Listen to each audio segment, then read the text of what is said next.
I watched my mom burn my $2.5 million lottery check without stopping her. Crazy, right? But what if I told you? I planned every second of it. Stay with me because this story isn't just about money, it's about betrayal, boundaries, and the moment I took back control. Fiona had always been the kind of woman who made do with what she had.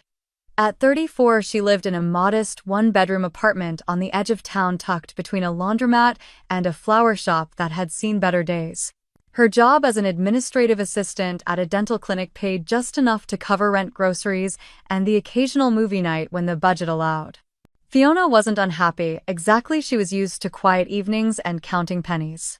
But deep down, like a whisper that never quite died, she held on to the idea that one day anything might happen to finally make her feel seen. That Thursday started like any other. Fiona left work at 5:03 p.m., waved goodbye to the receptionist who never remembered her name, and stopped at the gas station 2 blocks from home. As she waited for the pump to click, her eyes wandered to the bright neon sign over the cashier window. Powerball jackpot. $2.5 million. She wasn't a lottery person, not really. But something about that day, the way the sun hung low like gold over the street, or maybe just the weariness in her bones, nudged her forward. "One quick pick," she said aloud, half to herself. The cashier smiled, handed her the ticket, and said, "Hey, lightning's got to strike somewhere, right?" Back at her apartment, Fiona reheated last night's soup and curled up on the couch with a worn throw blanket. She didn't even remember where she placed the ticket until the lottery numbers appeared on the screen between news segments. She pulled the slip from her purse more out of habit than hope. The first number matched. Then the second. A third. Her spoon clattered to the floor. By the time all 6 numbers aligned, Fiona was on her feet staring at the screen like it had grown arms and was applauding her. She didn't scream, didn't cry. She just stood there, breath caught somewhere between disbelief and wonder. She reread the numbers, checked the ticket against the website, triple-checked it with a screenshot. "No way," she whispered over and over again, like the phrase could stop the earth from spinning too fast. The rest of the night passed in a fog. She put the ticket in a plastic sandwich bag, then tucked it inside a hardcover copy of Pride and Prejudice on her bookshelf, the safest place she could think of. She texted Rachel, her best friend since college, "Can you come over? Emergency." But a good one. When Rachel arrived, Fiona simply held up the ticket. "I think I just won the lottery," she said. Rachel's eyes widened, mouth dropped. "Are you serious?" she asked, grabbing Fiona's phone and pulling up the official numbers. When they matched, she let out a long, slow whistle. "Girl, you just became a millionaire." Even as Rachel celebrated with wild whoops and half-sobbing laughter, Fiona remained oddly still. A calm had settled over her, shocking in its clarity. The world hadn't changed yet. The rent was still due. Her chipped mug still sat in the sink, but something invisible had cracked open possibility. As they stayed up late talking through the logistics, how to claim the prize, whether to go lump sum or annuity, how to find a financial advisor, Fiona couldn't help but think of her family. Her parents. Her younger sister Brooke. The golden child. Brooke, who got ballet classes and birthday trips while Fiona learned to bake her own cakes. Brooke, who got rescued from bad boyfriends and failed business ideas while Fiona worked 2 jobs through community college. She thought about the look on her mother's face when Fiona once mentioned applying for a promotion. "Do you really think you're management material, sweetheart?" she had said, laughing like Fiona had told a joke. That laugh had echoed in Fiona's ears for years, and now with this absurd slip of paper, no longer than a grocery receipt, she had something no one could ignore. Something they couldn't minimize. "I used to dream," she told Rachel that night, her voice soft but steady, "that maybe something wild would happen just once so they'd have to see me. Not as a backup plan, not as a shadow, but as someone real." Rachel reached across the couch and squeezed her hand. "Well, they're about to get a show they never saw coming." As Fiona drifted off to sleep that night for the first time in years, she didn't dream of being somewhere else or someone else. She dreamt of standing in her truth with or without applause.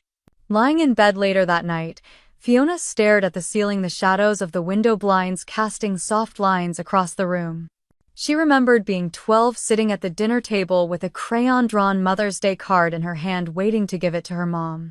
Brooke had just handed over a glittery art project their teacher helped assemble, and her mother had swooned with delight, kissing Brooke's forehead and declaring it a masterpiece. Fiona's card sat unopened next to her plate until her father said, "Oh, is that from you too?" No one ever said it was bad.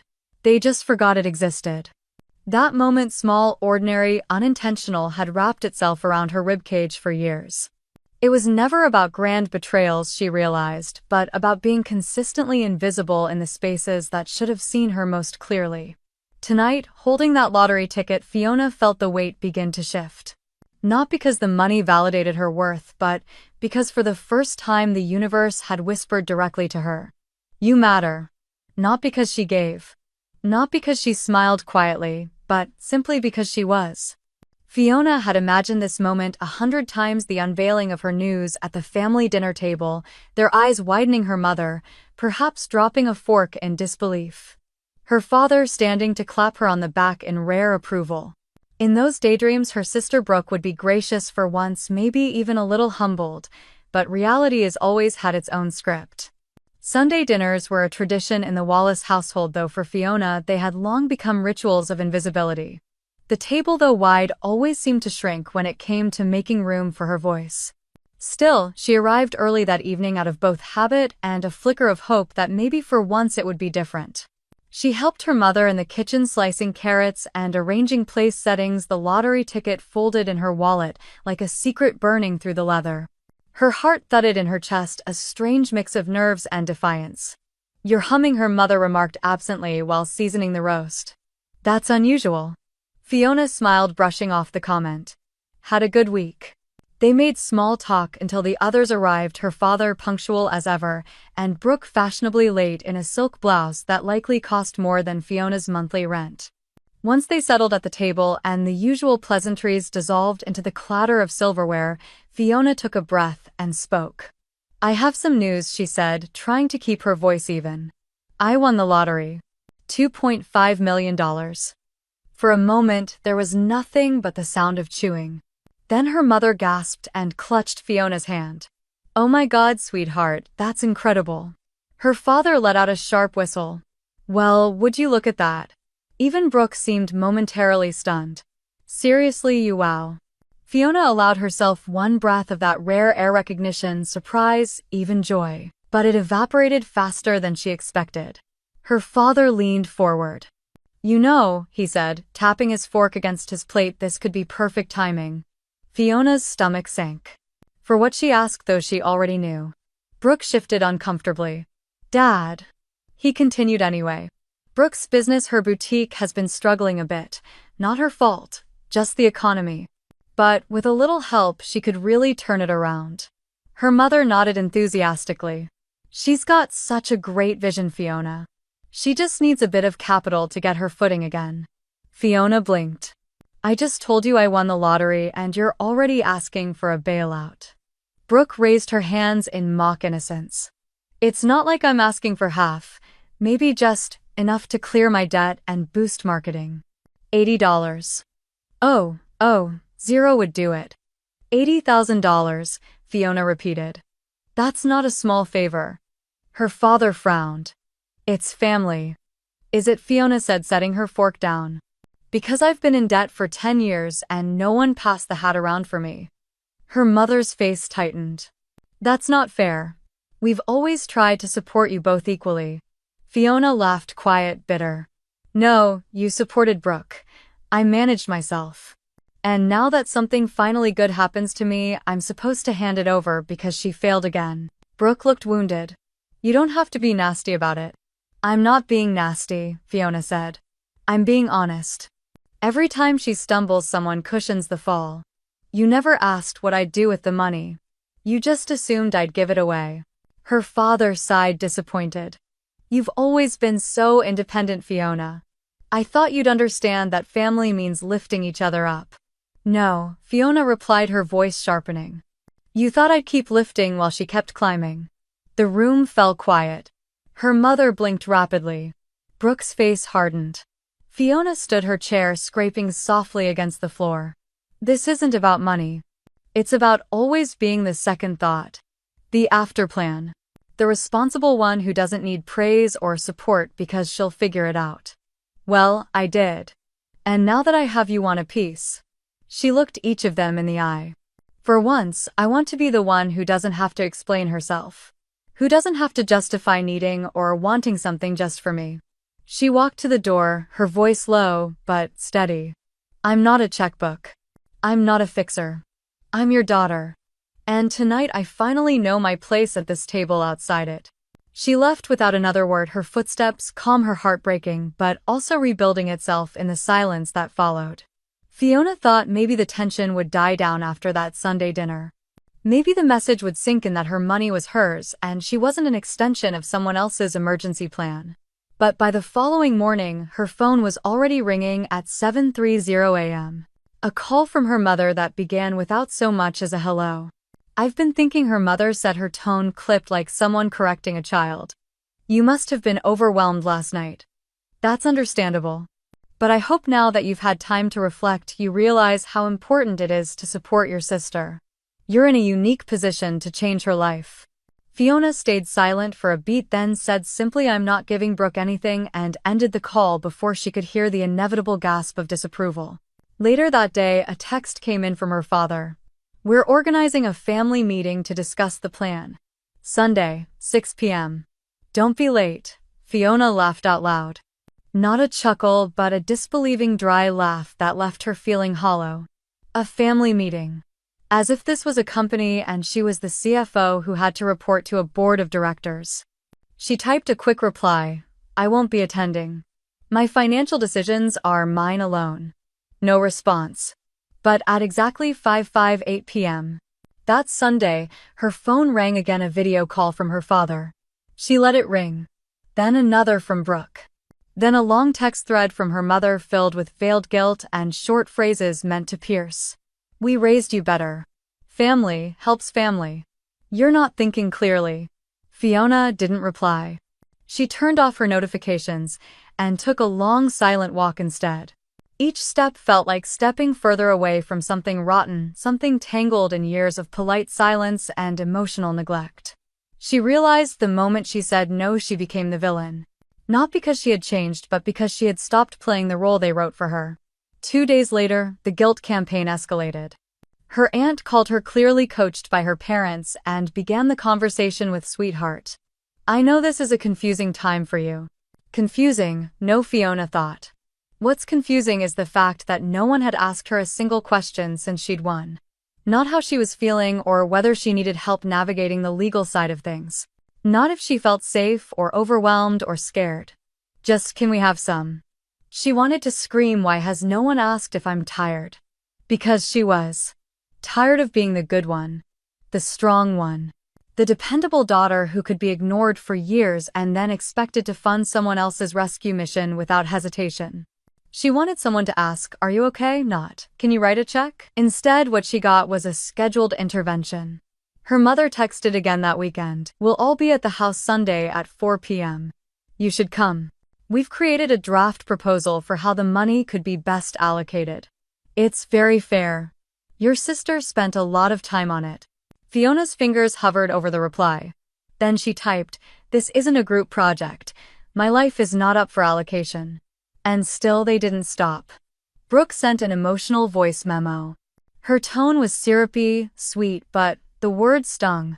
I know you're feeling overwhelmed, but this isn't just about you, Fiona. We're a family, and honestly, if I had won, I wouldn't have hesitated for a second to help you. Fiona remembered Brooke's Bali trip with her $10,000 inheritance. Not a single offer to cover lunch, let alone share the windfall. The hypocrisy was stunning. Eventually, Fiona stopped taking calls altogether. She met with her financial advisor instead, someone who specialized in sudden wealth. Miss Torres, sharp and calm, laid out clear boundaries like a lifeline. People often feel entitled to what they didn't earn. Your only responsibility is to yourself. Set clear lines, and stick to them. Fiona began to breathe again. She started journaling, taking long walks, drinking coffee alone in her kitchen while the morning sun touched her cheeks like something gentle for once. And she made a list not of people to give money to, but of things she had gone without therapy she couldn't afford. The weekend course in design she once dreamed of. A decent mattress. Time, silence, peace. When she thought about what the lottery had given her, it wasn't just numbers in a bank account. It was the ability to stop apologizing for existing.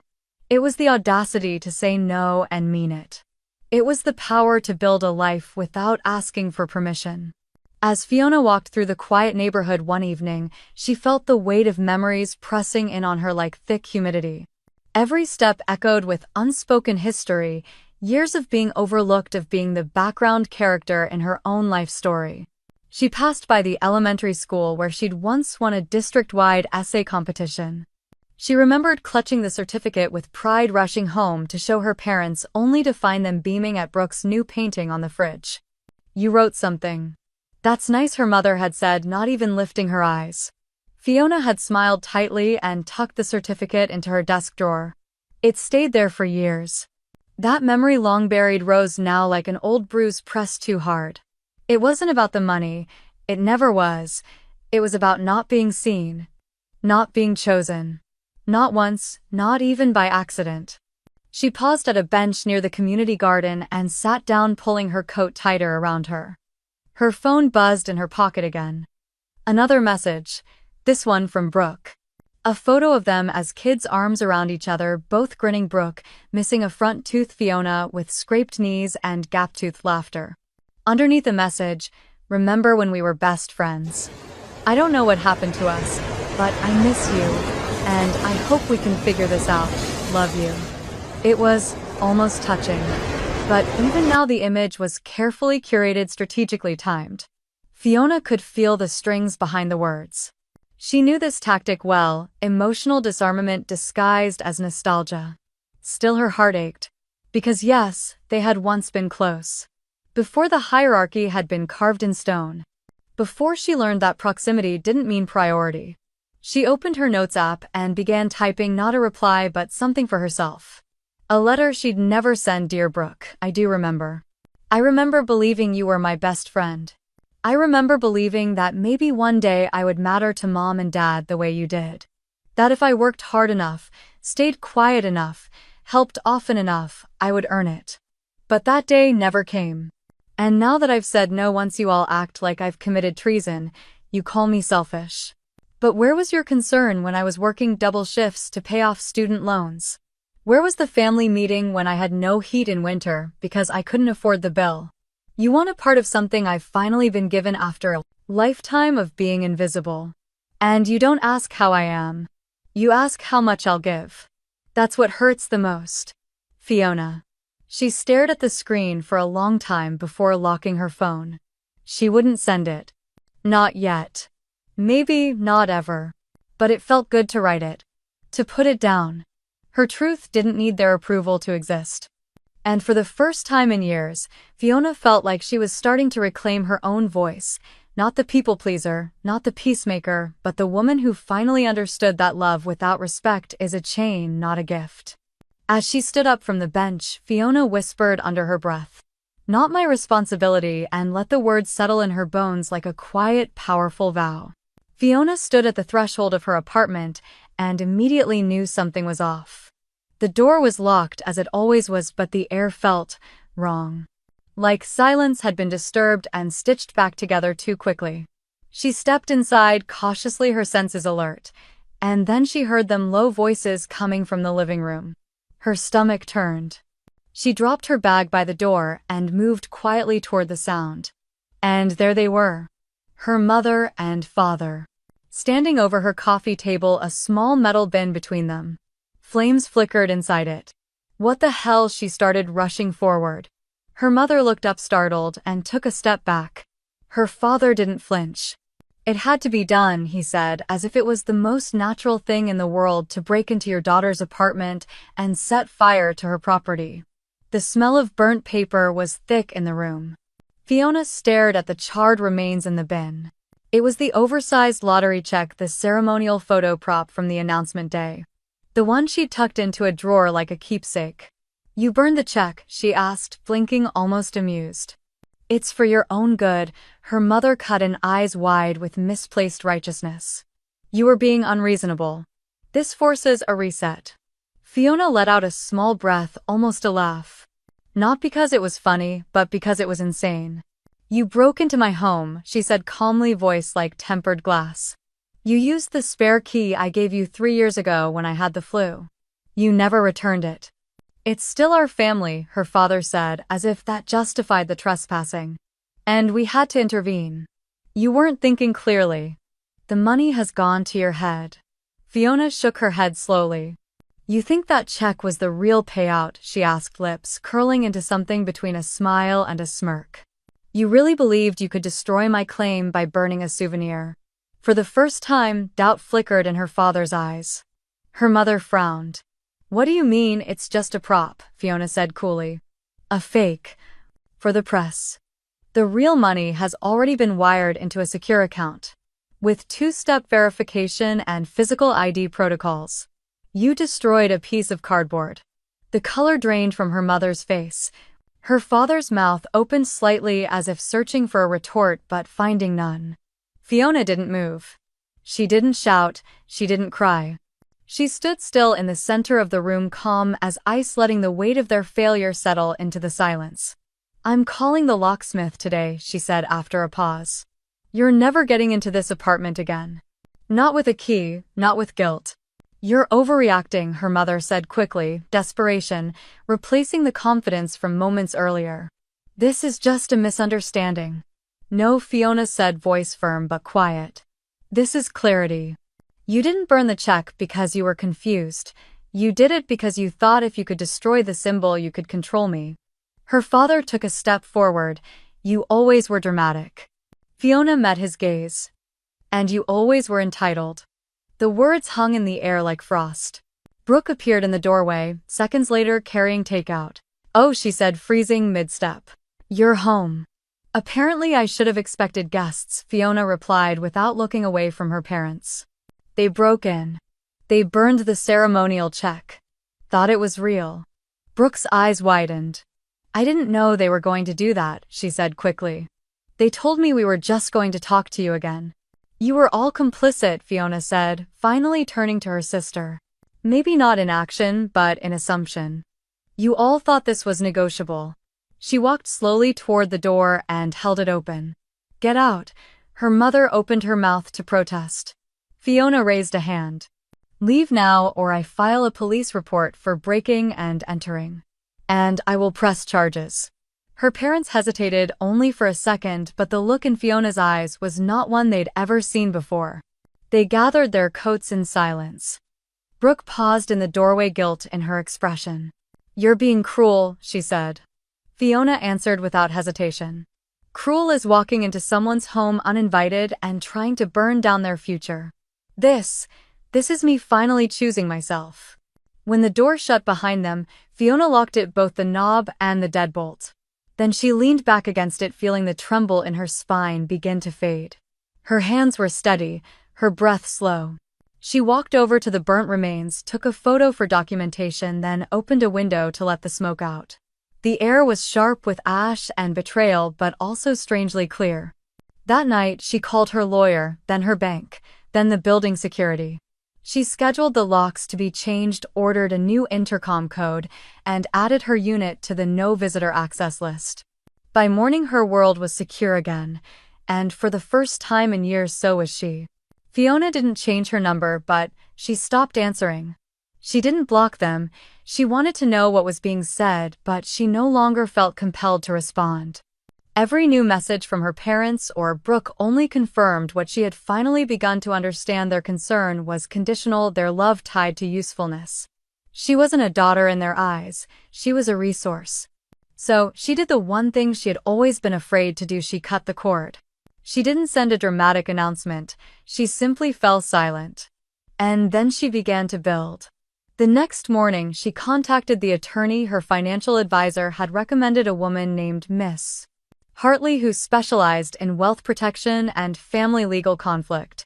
Fiona explained everything in detail, from the lottery win to the break-in and the burned check. Hartley listened without interrupting, only occasionally scribbling notes. When Fiona finished, she leaned back and said with quiet conviction, "You've made the right call. Let's put your financial and legal safety net in place, and let's stop worrying about what people think." Fiona exhaled slowly. That was the first time in weeks someone had said those words to her without judgment. She set up everything: estate planning, a revocable trust, layers of security, and most importantly, a cease and desist letter that would be drafted and ready to send if the harassment escalated. "Don't send it yet," Hartley advised, "but keep it close. Your silence is powerful, but it's not weakness." That same day, Fiona also signed up for a series of workshops: financial literacy, investing for women, and on impulse, a weekend course on negotiation and boundary setting. Not because she didn't know how, but because she needed to rebuild the muscle of choosing herself.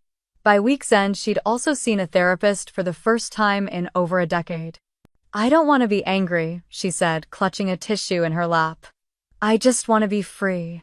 The therapist smiled kindly. "Freedom isn't the absence of anger, it's knowing you don't owe anyone your peace." But as Fiona quietly rebuilt, her family declared war. Not through lawyers or lawsuits, but through whispers. It started with a message from a distant cousin, then an aunt, then a former family friend, all saying some version of "We heard what happened. Is everything okay?" Fiona would reply with a simple "I'm fine, thank you," but the pattern became obvious. Her parents were painting her as unstable. The narrative had shifted. She was no longer the ungrateful daughter who refused to help. Now she was the poor girl who cracked under pressure. Her mother had told at least 3 relatives that Fiona was not herself lately. One even mentioned the words "mental break." It was absurd, and it hurt in a way she hadn't anticipated. It wasn't the lies that stung, it was the ease with which people believed them. The subtle erasure of her side of the story. The gaslighting on a family scale. She had expected backlash, yes. But the social isolation that followed was chilling. Invitations stopped coming. Text threads went silent. One former friend even unfollowed her online, as if choosing not to give away her winnings made her contagious. At night, Fiona lay awake in her new apartment, hearing the hum of the city outside her window, and wondering, was it always this quiet, or had she just never let herself be still before? She was lonely, but it wasn't the kind of loneliness that came from absence. It was the kind that followed clarity. That silent moment after the curtain is pulled back and you see everyone for who they really are. But she didn't regret it. Not one second. She'd spent 3 decades contorting herself to fit into rooms where she was barely tolerated. Now she was building her own room. With locked doors, and velvet couches, and no chairs for guilt. One afternoon, as she sipped her coffee on the balcony, her inbox pinged. It was from a former teacher, Miss Jennings, her AP English instructor from high school. They'd kept in loose contact over the years. The email was short: "I saw the news online. I just want to say good for you. Protecting yourself doesn't make you the villain. Some of us are quietly cheering for you. Stay strong, Fiona." She read it 3 times, her eyes welling. Because even a single voice saying "I see you" can drown out 1,000 that say you've changed, so she kept going. She hired a personal trainer, not for the body but for the discipline. She signed up for cooking classes not to impress anyone but because she'd always wanted to. She began volunteering with a nonprofit that helped women leaving abusive households start over financially. Each step was like laying bricks in a home that finally belonged to her. Not physically, but emotionally. And slowly the shame faded. The doubt loosened. The old reflexes of people-pleasing softened, replaced by something steadier. A sense of worth that didn't need to be proven. She wasn't cold. She wasn't cruel. She was just finally not available for being used. And if that made her a villain in someone else's story, so be it. She was done being the side character in her own. Fiona moved out without telling a soul. No forwarding address. No goodbye. She found a new apartment across town, modest, modern, quiet, with security cameras in the hallway and a 24-hour doorman who didn't ask questions.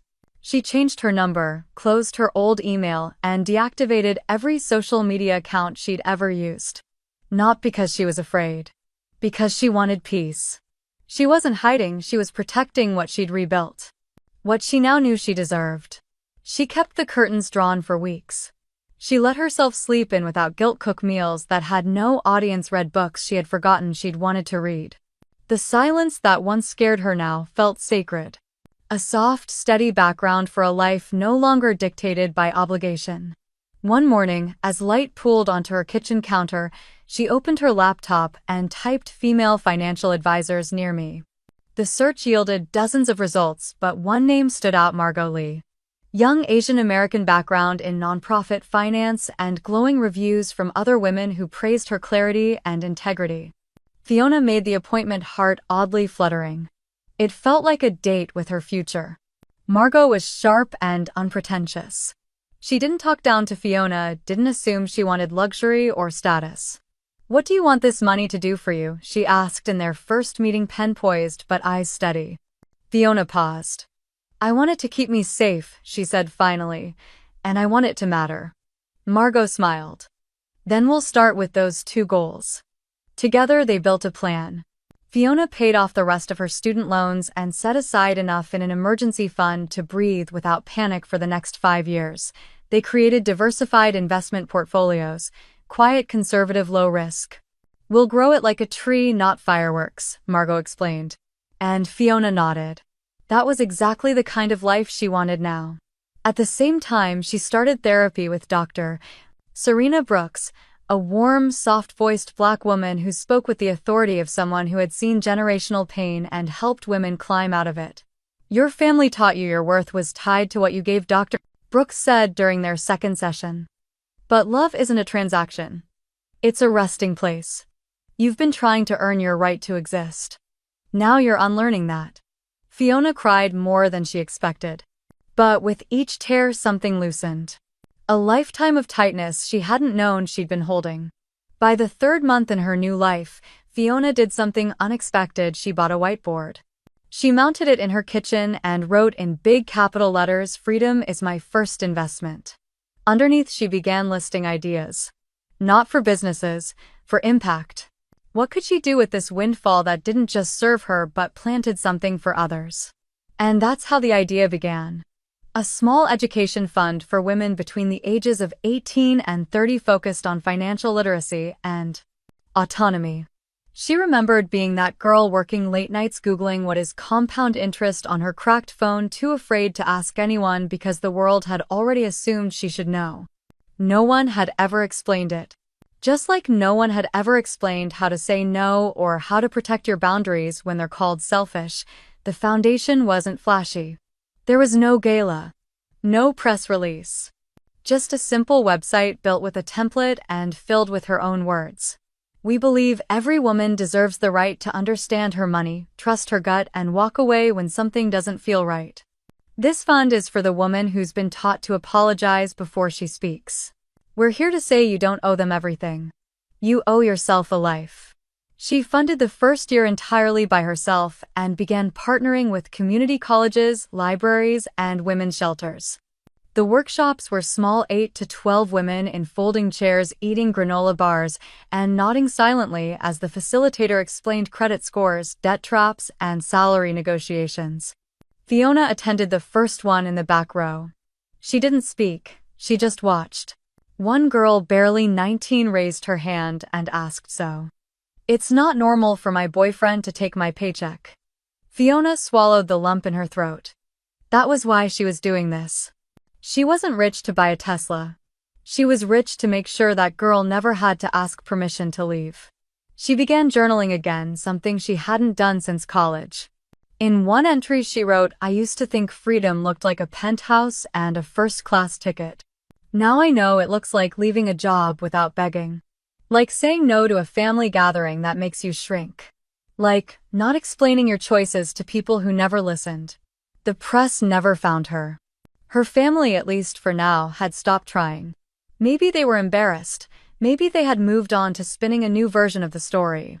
Maybe they were just waiting. But Fiona no longer lived in anticipation of their next move. She was busy.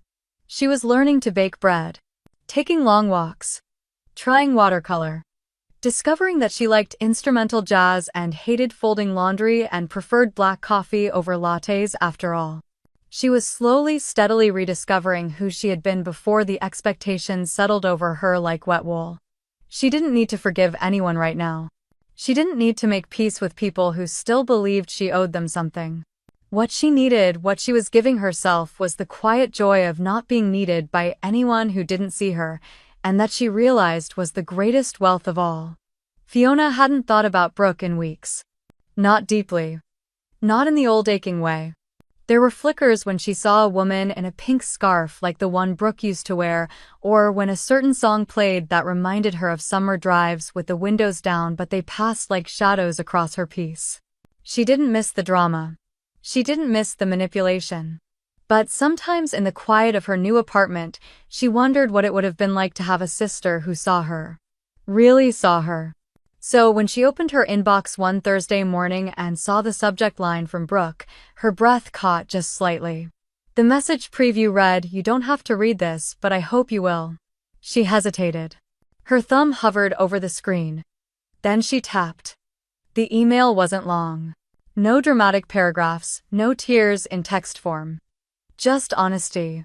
"Fiona, I know I'm the last person you want to hear from. I've been thinking about everything about who I've been. About how I've taken so much for granted. I'm not writing to ask you for anything. I just need to tell you something. I didn't understand you. Not really. I thought you were cold, detached, distant. I didn't see what it felt like to always be the one who stayed quiet, who gave in, who didn't get asked what she wanted. I didn't see how lonely that must have been. I don't expect anything from this. I just wanted to say I'm sorry. And I hope maybe someday we can talk again." Fiona stared at the screen, the cursor blinking like a metronome in her pulse. She reread the message 3 times. There was no manipulation, no guilt-tripping, no subtle demand, just an apology. It didn't undo anything.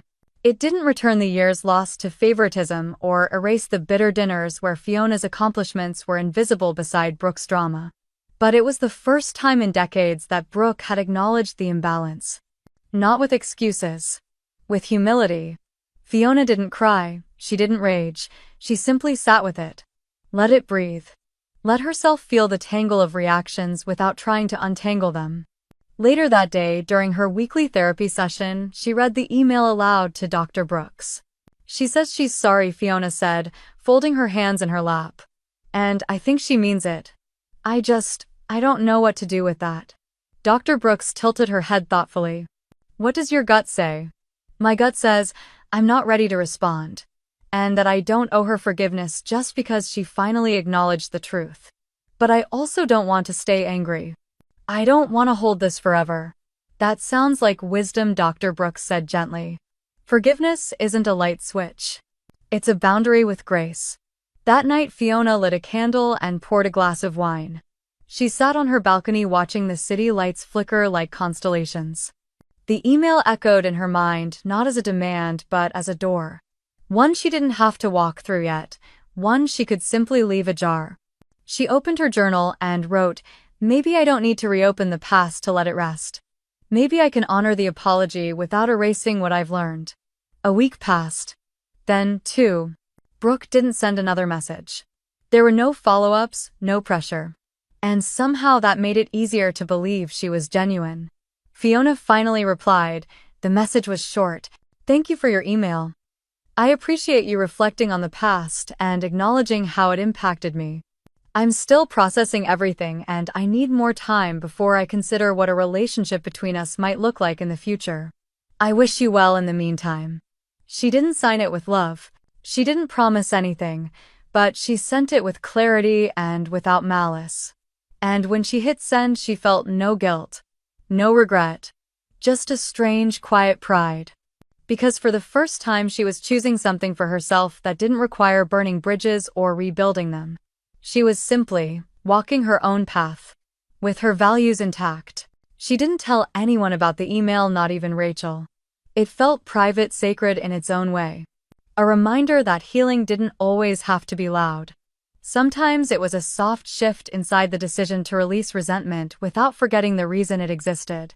In the weeks that followed, Fiona threw herself into her foundation work. She visited a high school to speak on budgeting and student loans. She met with a single mom who wanted to learn how to open a savings account. She listened. She taught. She grew. And once at the end of a workshop, a young woman asked, "Have you ever forgiven someone who didn't deserve it?" Fiona paused. Then she smiled gently. "I don't think forgiveness is always about whether they deserve it," she said. "Sometimes it's about what you deserve. And sometimes the most powerful thing you can say is, 'I forgive you, but I still choose not to go back.'" The girl nodded slowly. Fiona felt something settle in her chest. She didn't need to go back to be free. She didn't need Brooke's approval, or her parents' remorse, or anyone's permission. She had her own compass now, and it pointed toward peace. The letter from the court arrived on a rainy Tuesday morning. Fiona almost didn't open it right away. She had learned to let anxiety pass through her like a wave rather than bracing against it. But curiosity won out. She sliced the envelope open with a letter opener shaped like a feather and read the first line slowly. "The court finds insufficient grounds to proceed with the civil claim. Case dismissed." There was no flourish, no drama. Just facts.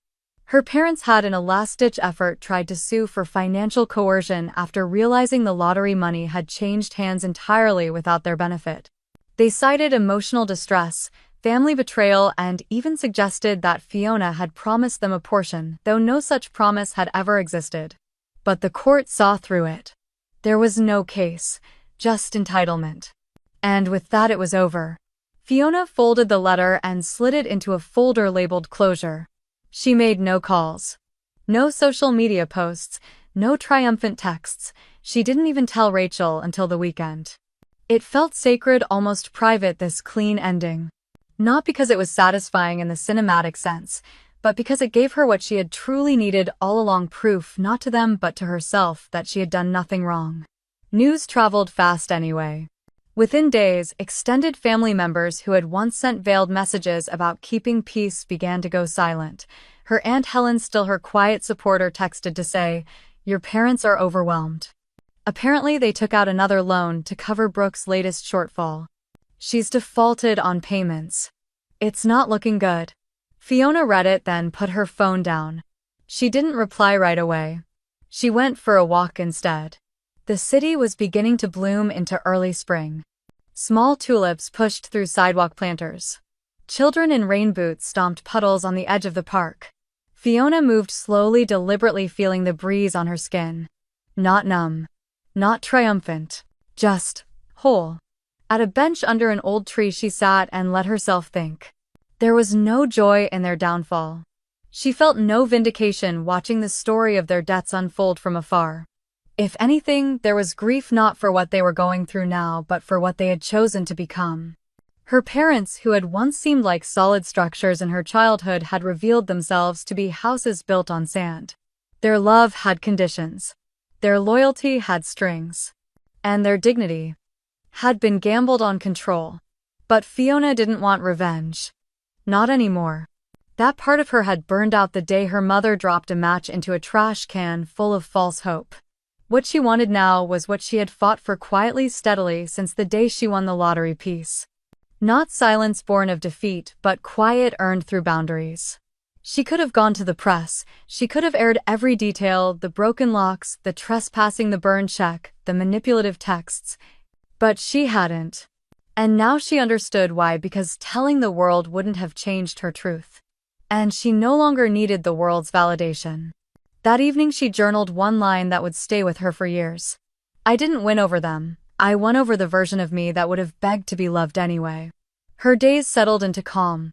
She had enrolled in a woodworking class, something she'd dreamed of since college but never had time or money to pursue. Her evenings were filled with quiet music and the smell of sawdust. Her mornings with emails from young women thanking her foundation for making financial literacy less scary, more human. One Friday, while sipping coffee on her balcony, she received a text from Brooke. "I heard the case got dismissed. I'm glad. You didn't deserve that." Fiona didn't reply. Not because she was angry, but because she didn't need to respond to every moment anymore. Some acknowledgments could float freely without needing a return. In therapy the following week, she reflected on that. I used to think silence was weakness, that not defending myself meant surrendering. But now, silence feels like choice. Like freedom. Dr. Brooks smiled. That's because it is. And so Fiona continued not with fireworks or grand declarations but with steady steps. She read. She wrote. She laughed more. She gave without being drained. She kept a list titled, What I Keep and What I Leave. Taped inside her closet under keep was peace, boundaries, purpose. Under leave was guilt, silence, and the need to prove her worth. She had not forgiven her parents in the traditional sense. She had not opened her heart to them again, but she had released the weight of needing them to understand. And in that release, she found something far more powerful than approval, clarity. She no longer needed to explain why she said no. She didn't crave their apology to feel whole. She didn't watch them fall to feel tall. Because Fiona had finally arrived at a place where her freedom wasn't a reaction, it was a direction. And that she realized was the only win that truly mattered. The dining table gleamed under the warm glow of the overhead lights, mahogany polished to a soft shine set with simple but elegant ceramic plates Fiona had picked out herself on a whim. There were fresh tulips in a narrow glass vase at the center, the same color as the blouse she wore that night, soft, blue, calm, and sure. In the kitchen, the scent of rosemary and roasted vegetables mingled with the faint citrus of the lemon tart cooling on the counter. It was the first dinner party Fiona had ever hosted in her own home, and she had chosen every guest deliberately. Rachel arrived first, carrying wine and laughing as she kicked off her shoes at the door. "You're really doing this," she said, pulling Fiona into a quick hug. "A real grown-up dinner party. Proud of you." Then came Sam, her friend from the financial literacy nonprofit, who had taught Fiona how to manage grants, and once cried when Fiona funded her little sister's scholarship. Next, there was Tanya from her woodworking class, whose hands were always covered in varnish, and whose stories of rebuilding her life post-divorce had inspired Fiona to keep showing up. Later, Aunt Helen appeared bearing a homemade pie and her signature dry humor. They didn't all know each other, not at first, but by the time the main course was served, laughter had filled the room like music. Stories flowed about terrible exes and impossible bosses, about small wins and quiet joys. At one point, Tanya clinked her glass and said, "This may sound weird, but this feels like Thanksgiving should have felt my whole life." Fiona smiled, not because it was perfect, but because it was real. She sat at the head of the table not out of ego, but because it was her table. Her space. Her rules. She looked around at the faces lit by candlelight and felt something she hadn't felt in a long time: belonging. And not the kind you earn by conforming, pleasing, or sacrificing, but the kind you create by being wholly yourself and letting others meet you there. No one asked about money that night. No one suggested she owed anyone anything. No one compared her to her sister. They just passed the bread, refilled glasses, shared recipes and playlists, and asked questions like, "How are you sleeping lately?" and "What's one thing that's made you smile this week?" It was the kind of family Fiona hadn't known she needed. And as she stood later by the kitchen sink washing plates with Rachel and humming along to a quiet playlist, Fiona realized something else. Blood might tie people together, but it didn't guarantee safety, kindness, or support. Found family, chosen family did, and while she hadn't replaced her parents or her sister, she had redefined what love looked like. It was respect. It was space. It was effort given freely, not demanded. It was Rachel showing up with a bottle of wine. It was Sam texting midweek just to check in. It was Aunt Helen never pushing, only listening. It was Tanya saying, "I got you," when Fiona's car wouldn't start. For the first time in her life, Fiona didn't feel like she was fighting to be seen. She felt seen. Fully. As she was. And that kind of visibility. It didn't come from being needed or used or praised for what she could give. It came from being valued simply for being Fiona. As her guests trickled out, hugging her at the doorway, she promised this would become a tradition. No more trying to be part of someone else's table. From now on, she'd build her own, and only welcome those who knew how to sit without judgment. 1 year later, Fiona stood barefoot on the warm wood floors of her sunlit home, a cup of tea in her hands, and a quiet kind of joy in her chest. The kind that doesn't announce itself, just settles softly like dust on the windowsill of a life. Well tended.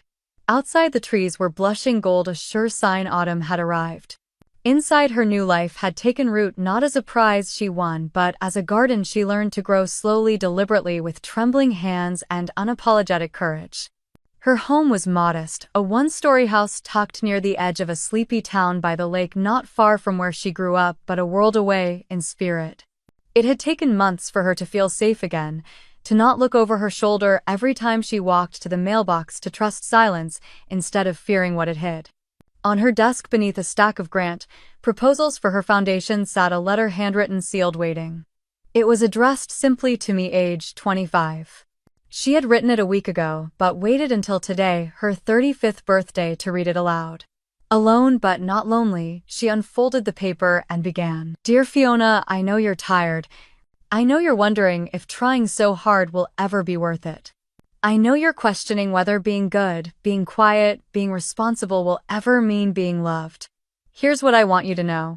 You will be okay. Even when no one claps. Even when no one notices.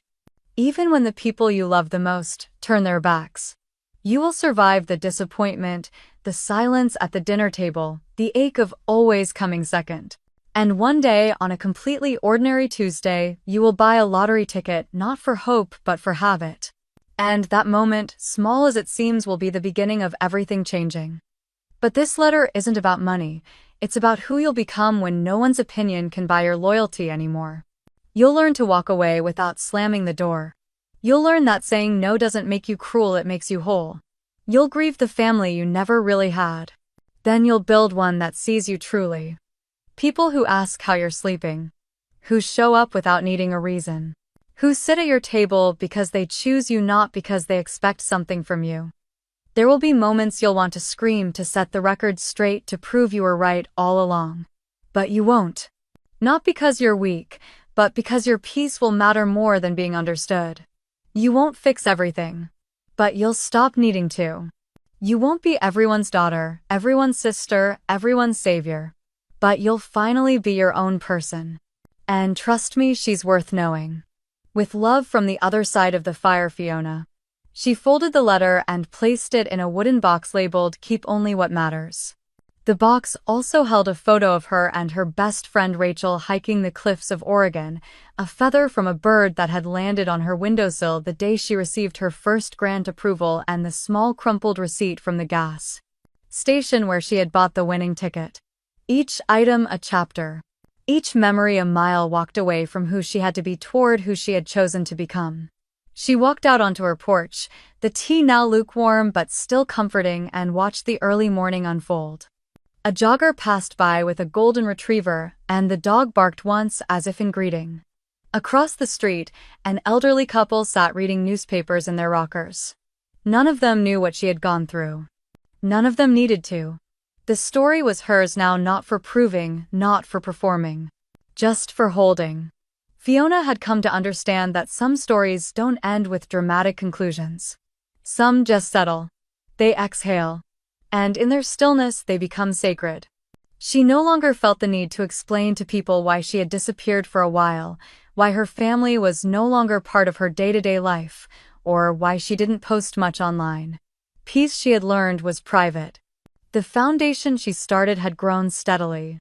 What began as a modest initiative to teach financial literacy to women aged 18 to 30 had expanded into a multi-state nonprofit with partnerships at community colleges and shelters. Fiona attended many of the sessions herself, not as a speaker but as a listener. Sometimes after class, a woman would approach her and say, "I thought I was the only one," and Fiona would smile and say, "You never were." She had come to believe that healing didn't always require loud declarations. Sometimes it just required being in a room with someone who saw you. As the wind picked up, a leaf danced down from the oak tree and landed near her foot. She picked it up, twirled it between her fingers, and thought of the seasons, how they change without asking permission. How they return. How even after the darkest winters, something green dares to push through. Later that afternoon, she met Rachel for lunch. They sat at a cafe by the marina, their usual spot. After catching up on work and life, Rachel looked at her closely and said, "You're different now." Fiona nodded, understanding what she meant. I finally believe I belong to myself, she replied. Not to their expectations, not to their approval, just me. Back home that evening, she lit a candle and wrote in her journal. She didn't write about pain anymore. Not because it was gone, but because it no longer led the story. Instead, she wrote about the small things, the way the barista at the coffee shop remembered her name, the way her tomato plants had started blooming again, the way she no longer flinched when she heard unexpected knocks at the door. She wrote about freedom. Not the kind you buy, but the kind you reclaim. And as the day turned to dusk, Fiona sat on her porch swing, sipping the last of her tea, wrapped in a blanket of quiet pride. She had not won by shouting louder or giving more. She had won by choosing herself every single day in a world that once taught her she wasn't enough, and that she thought was the richest ending of all.